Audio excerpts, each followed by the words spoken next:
3시간 반 정도에 걸쳐서 이 교재를 할 텐데, 제가 이제 보충 교재를 이제 조금 준비를 했는데요. 가지고 온 이유는, 여기 계신 분은 좀 다양해서, 회계감사를 받는 기업에서 오신 분도 있고, 받지 않는 기업에서 오신 분도 있고, 좀 다양해요. 그리고 또 경력이 있는 분도 있고, 없는 분도 있고, 그래서 이제 경력이 전혀 없다라고 생각하고, 시작을 하겠습니다. 이제 프린트물을 잘 보시면, 첫째 쪽에, 이제 제가 여기 작성하다 보니까 조금 오타가 있어서 수정하면서 하겠습니다. 다음과 같은 조건일 때, 근로자 퇴직급여 보장법에서 말하는, 그러니까 최저 퇴직금이에요. 근로자 갑시의 퇴직금은 얼마인가? 입사일자가 2016년 10월 1일, 퇴사일자가 2019년 9월 16일 가정할게요. 재직일수는 이건 날짜 계산하면 1080일 나오고요. 이분의 월 기본급은 200만 원이고요. 매달 24만 원씩 무슨 직책수당 등을 타고 있고요. 그 다음에 연간 상여금을 500을 600으로 바꿔주세요. 오타. 예. 연간 상여금 600만 원 있습니다. 그 다음에 이분은 다다음 줄에 보면 2017년도 출근한 거에 발생한 연차 휴가 일수 중에서 2018년도에 휴가를 쓰지 않고 미사용한 휴가 일수가 열흘이 있는데 이걸 돈으로 계산하면 하나당 1일당 3만 원이라고 합니다. 따라서 30만 원을 줘야 합니다.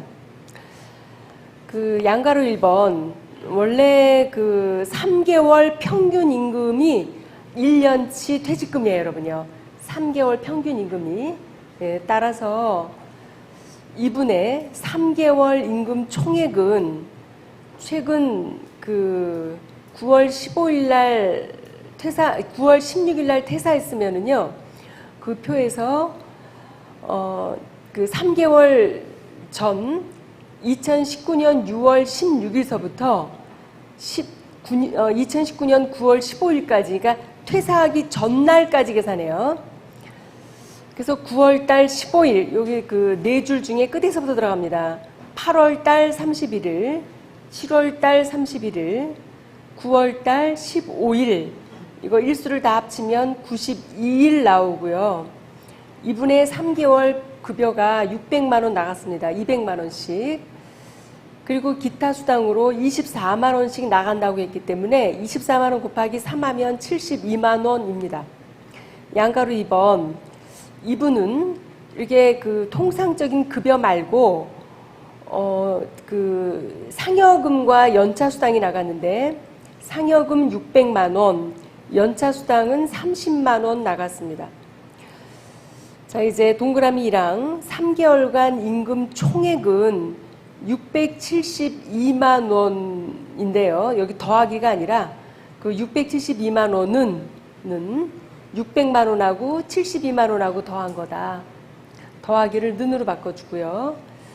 그 다음에 상여금은 600만 원이 나갔지만 1년치라서 12분의 3개월 150만 원, 연차 수당도 30만 원이 나갔지만 3개월치에 해당하는 것만 빼면 7만 5천 원 나옵니다.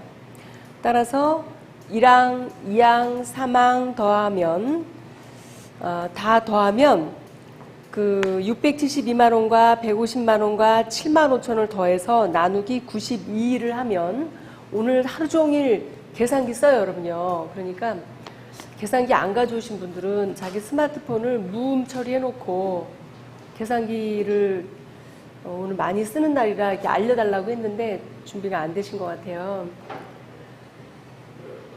그래서 일수 92일로 나누기 하면 하루당 9만 163.04원이 나옵니다. 퇴직금은 일일 평균 임금을 30일치가 1년 퇴직금이에요.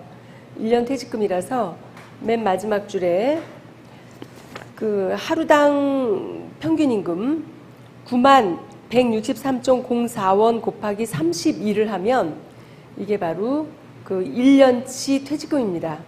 이분은 그 2년 350일을 근무해서 800만 3,513원이 나옵니다. 여러분. 그래서 이제 그 우리가 이제 퇴직금과 퇴직연금을 공부할 건데, 여러분 회사에 퇴직급여에 대한 규정이 없다면 근로기준법에서 말한 최저퇴직금을 갖고 계산을 할 텐데, 이 정도는 여러분들이 이제 계산을 하실 수 있어야 될 것 같아서 계산을 한번 해봤습니다. 30일치 평균 임금을 구할 때는 마지막 근무한 그 퇴사한 일자 그 전날 또 소급해서 3개월을 계산한다. 잘 기억하시고요. 자, 7쪽부터 천천히 들어가겠습니다. 7쪽. 그 여러분들한테 나누어진 보충 자료를 그 밑에다가 쪽수를 좀 써주세요. 이제 보충 교재는 제가 쪽수를 불러서 하단에다가 1쪽, 2쪽, 3쪽, 6쪽까지 다 써주세요.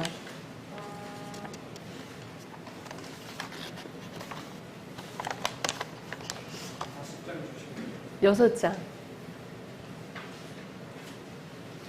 6장 맞나요?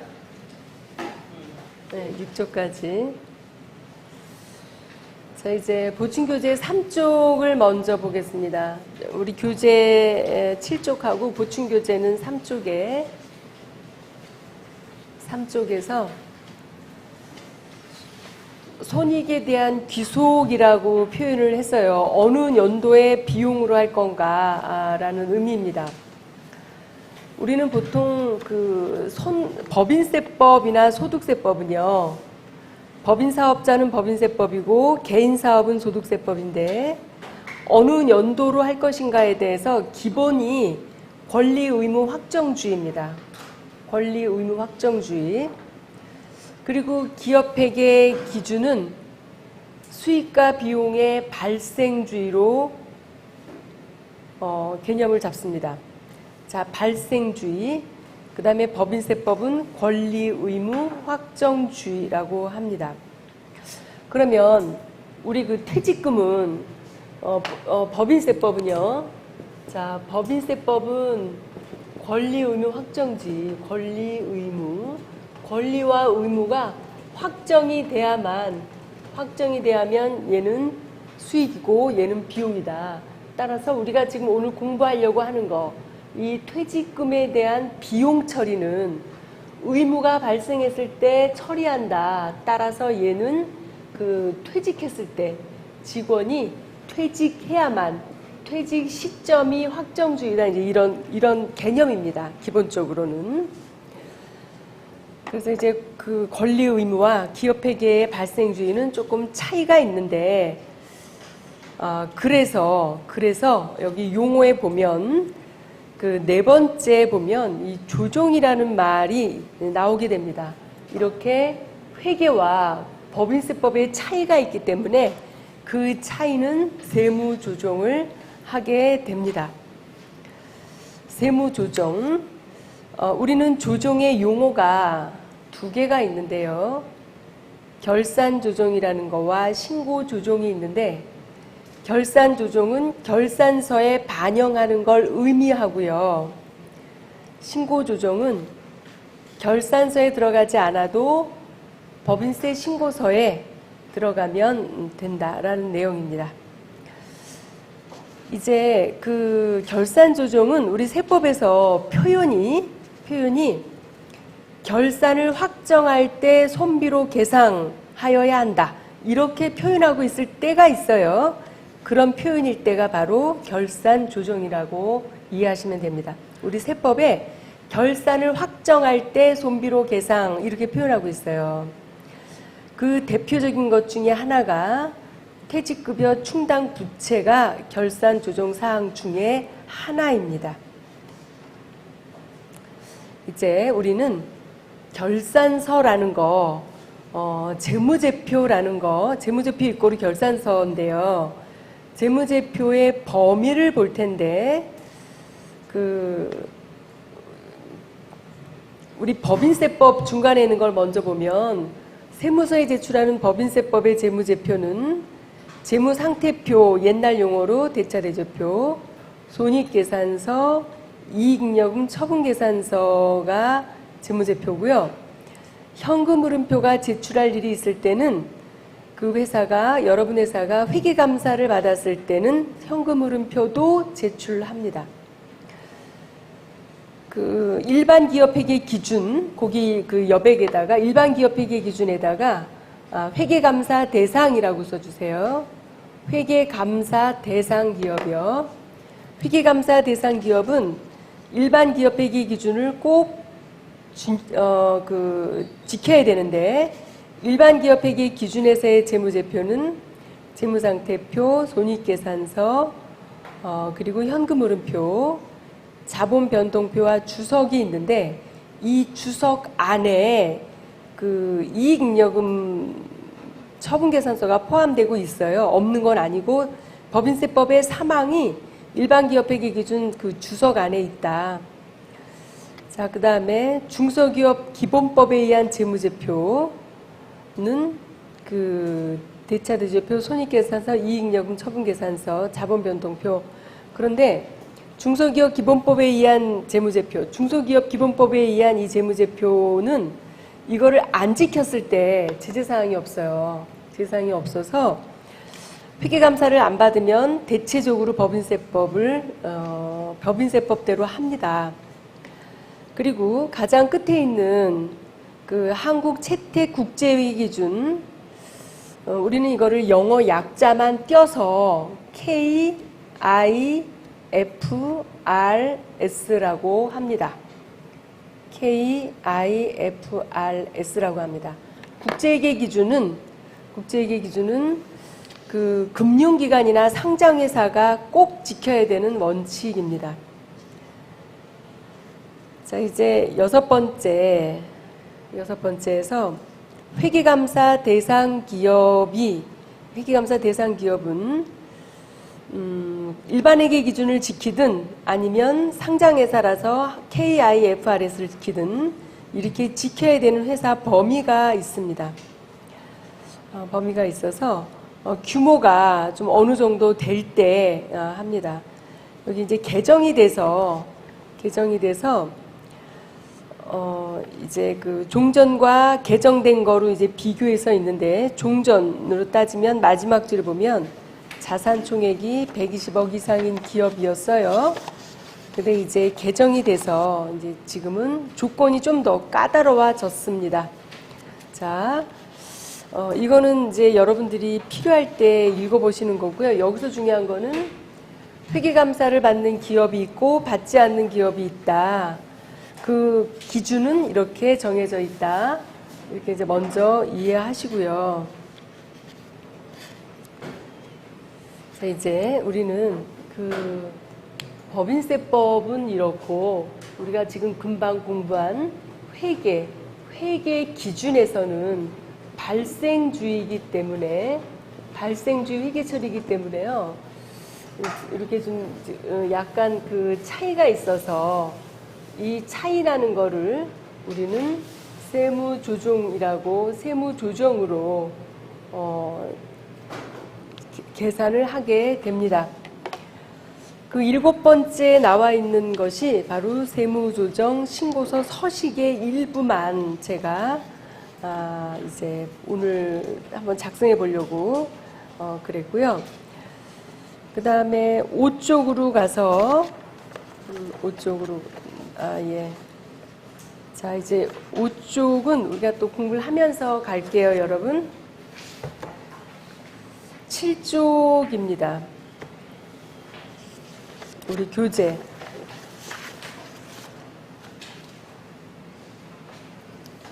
퇴직급여 제도는 크게 3개가 있는데요. 우리 보충교재로 2쪽, 예, 앞으로 가야겠네요.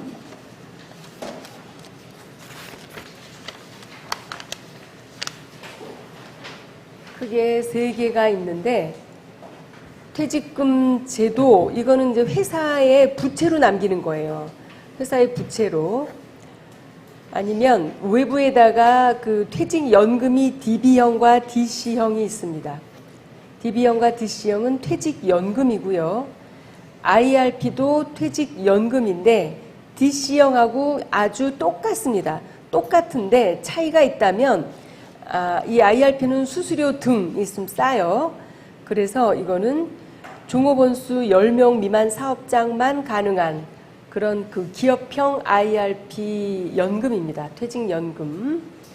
자, 이렇게 크게 세 가지가 있다. 회사에 남기는 거 DB형, DC형, DC형과 유사한 IRP형. 자, 이렇게 세 가지가 있어요. 그 중에 이제 7종에서 말하는 거는 회사 내에 부채로 살려놓는 걸 말해요. 부채로. 그래서 이 표에서 일기 때 그 10명이 근무를 했고 그 10명의 한 사람당 연평균 급여는 1억 2천이라서 거기에 12분의 1에 해당하는 한 달치 평균 임금이 퇴직금이라고 했으니까 그냥 여기서는 아주 디테일하지 않고 그냥 한 달치 12분의 1을 계산했습니다. 아주 디테일한 건 아까 우리가 이제 조금 전에 검토한 그 표를 보시는 거예요. 그래서 1,000만 원이 1인당 퇴직금을 줘야 할 돈이고 10명이면 1억이 부채예요. 1억이. 그리고 2기로 가서 2명 그만두고 8명이 연말에 남았는데 연봉이 올라서 1억 4,400이고 한 사람당 2,400만 원씩 퇴직금이 계산이 되고 8명이면 1억 9,200이라서 2기 때는 부채로다가 9,200을 더 설정하면 부채가 1억 9,200이 된다라는 거예요. 1억 9,200. 이렇게 1억 9,200이 되든 얼마가 되든지 간에 이 금액은 회계에선 당연히 발생주의니까 부채예요. 발생주의니까 부채지만 법인세법으로 가면 아직까지 줘야 될 의무가 확정이 안 됐기 때문에 얘는 인정하지 않는다. 이제 그런 의미가 이제 세무조정이라고 하는데요. 우리는 이제 좀 더 해볼게요.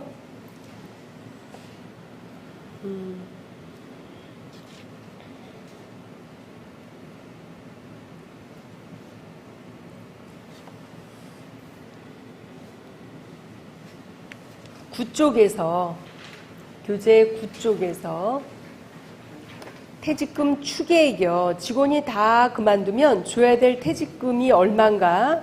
이 계산 방법은 회사가 스스로 계산하는 거, 우리가 이제 조금 전에 계산한 거, 직원이 다 그만두면 얼마 줘야 되는가? 한 사람 한 사람 이렇게 계산하는 그 일시 퇴직 기준과 보험 수리적 기준 중 큰 금액을 말한다라고 했는데요. 보통의 회사들은 일시 퇴직 기준만 계산합니다. 이걸 우리는 청산가치 개념이라고 합니다. 보험 수리적 기준은 금융회사만이 계산할 수 있어요. 일반 회사는 계산할 수가 없어요.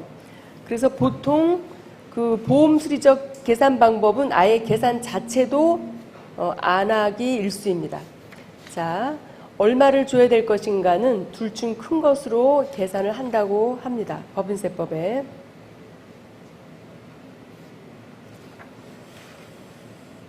그리고 8쪽 맨 위에 퇴직급여 충당금 한도액이라는 그 산식이 있는데요.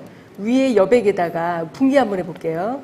차변에 퇴직급여 1억, 대변에 퇴직급여 충당 부채 1억. 이렇게 분계 처리했을 때 이 퇴직급여 1억 원에 대해서 한도가 있는가에 대해서 법인세법은 회계에서는 한도라는 개념 자체는 없어요. 한도가 나온다 이건 다 세법이에요. 이 세법에서는 한도가 그 동그라미 1항과 2항 중 적은 건데 동그라미 2항을 보면 퇴직금 추계 곱하기 설정률이 0%이기 때문에 한도액은 언제나 안 나온다예요. 언제나 한도는 없다예요. 그런데도 이것을 계산하는 공식이 아직도 있는 이유는 과거에, 아주 과거에는 한도가 조금 있었던 적이 있었고, 회계는 이게 전부 계속 이월되어 오기 때문에 여전히 검토는 하게 됩니다. 현재 상태로는 한도는 없다라는 의미입니다. 한도는 없다. 이고요. 10쪽에 가서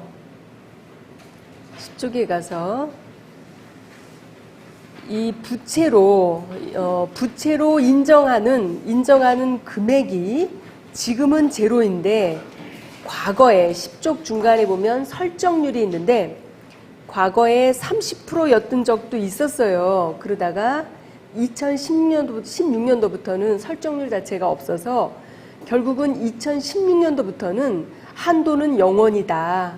이렇게 생각하시면 됩니다. 한도는 없다. 자, 우리는 11쪽을 한번 볼 텐데요. 사례 문제입니다. 사례. 이 회사는 중간에 자료에 2번에 보면 퇴직급여 충당금 개정이라고 있는데요.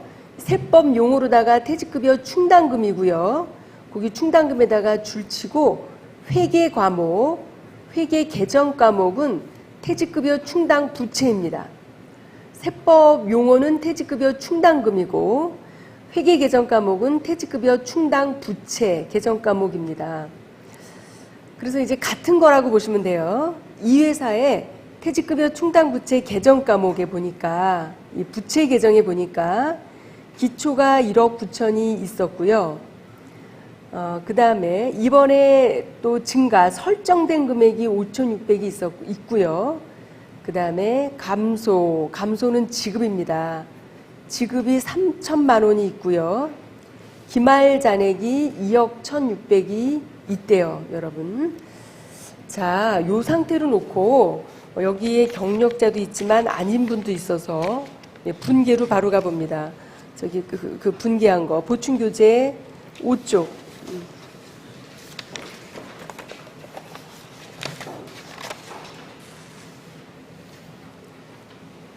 자, 5쪽이요. 5쪽에 이 회사가 회계 처리한 거 가운데 보니까 6기에 지금이 이 회사가 7기래요. 6기에 차변의 퇴직급여, 대변의 퇴직급여 충당부채 이런 회계 처리를 했어요.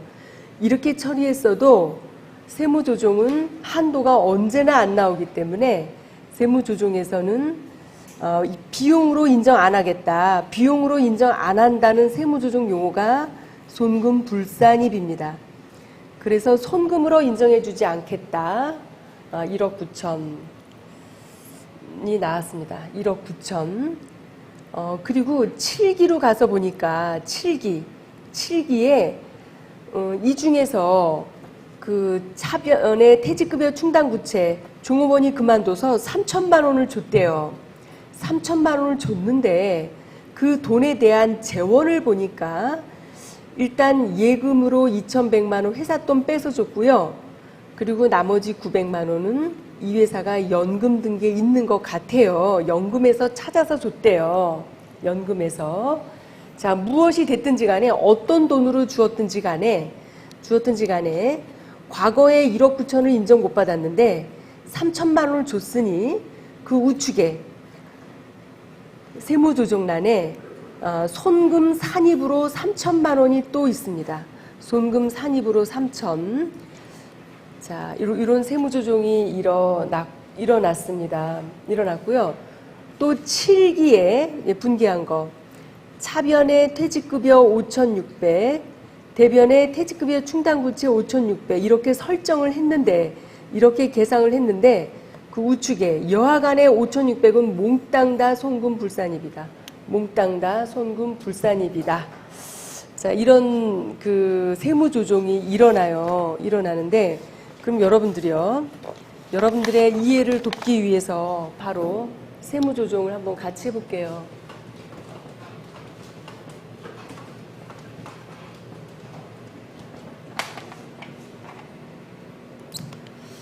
6기에 이 회사가 여기는 이제 제 맘대로입니다. 손익계산서에 당기 순이익이 5억이라고 가정을 하고 5억인데 이 중에서 손금으로다가 인정을 안 하겠대요. 여기 요 위에 퇴직급여 회계처리를 했는데 그 금액이 1억 9천이라는 거예요. 1억 9천. 몽땅 인정 안 하겠다. 따라서 이 회사는 세무서에 신고한 소득 금액은 이거 인정 안 하니까 6억 9천을 세무서에 아마 신고를 해야 되는 상황이에요. 세무서에 신고하는 소득 금액은. 그런데 7기로 넘어와서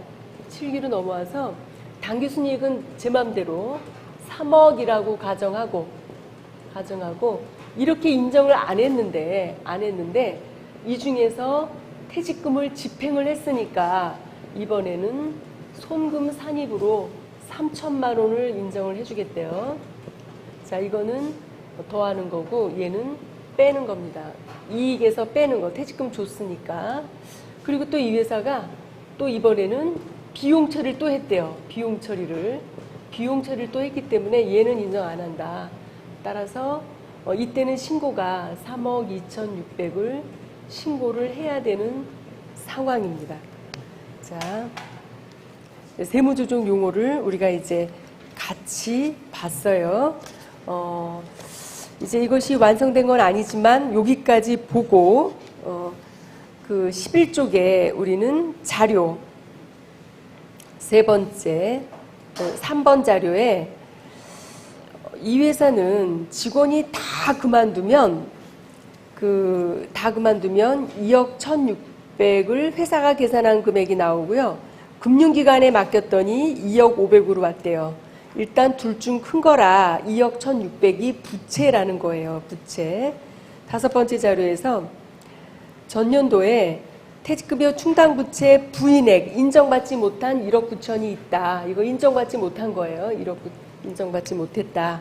자, 이렇게 넘어왔다라는 거예요. 그래서 12쪽에 여러분 보시면 12쪽에 세무조정한 거 보시면 맨 밑에서 마지막 줄에 보면 5,600만 원은 무조건 송금 불산입. 우리는 이거 지금 7기거든요. 얘는 불산입, 퇴직금 준 거는 그 위에 손금 산입이다. 자, 이런 표현을 쓰고 있습니다. 송금 산입이다. 13쪽에 이렇게 서식에다가 옮겨도 결과는 마찬가지인데요. 이 서식에 옮겨도 15항에 있는 회사가 비용 처리한 5,600만 원은 무조건 전액 손금불산입이고요. 손금불산입이고 8항란에 올해 퇴직금 지급한 게 있다면 그리고 7항란에 과거에 인정받지 못한 게 있다면 얘는 무조건 그 범위 내에선 손금산입이다 라는 뜻입니다. 여러분. 자, 이제 14쪽으로 갑니다. 14쪽. 이렇게 보시다가 혹시 나는 아직 경력이 짧아서 아직도 이해가 안 간다 그러면 이렇게 질문해 주셔도 돼요. 자, 14쪽에 이번에는 퇴직연금제도인데요. 퇴직연금제도인데 퇴직연금제도는 두 가지가 있는데 둘째 줄 끝에 확정급여형이라는 거와 확정기여형이 있는데 확정급여형을 우리는 DB라고 하고요. 확정기여형을 DC라고 합니다. 이런 퇴직연금을 가입하는 우리 금융기관은 거기 동그라미 1항부터 4항까지 보험회사, 신탁업자, 집합투자업자, 그 다음에 은행들, 그 다음에 근로복지공단은 종업원수 30명 미만까지만 허락을 합니다. 수수료가 좀 싸요, 여기도. 자, 이제 첫 번째 양가로 1번 확정급여형을 DB형이라고 하는데 이제 우리는 제가 확정급여형이라는 용어보다는 DB형을 더 많이 말을 할 것 같아요. 이거는 첫째 줄 끝면에 회사가 외부 금융기관에 연금을 적립하고 회사가 운영을 직접 하는 거예요. 그리고 운영 실적이 좋든 나쁘든 마지막 줄에 근로자는 운영 실적에 관계없이 퇴직급여 지급 규정에 따라서 퇴직급여를 받아요. 정해진 대로 받아요. 정해진 대로. 그런데 비해서 15쪽에 있는 확정 기여형은 회사가 퇴직급여 전액을, 여긴 전액입니다. 전액을 개인별 계좌에 적립하면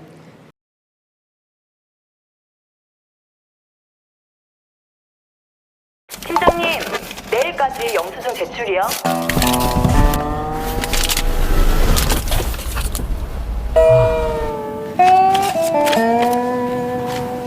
팀장님 뭐 하세요?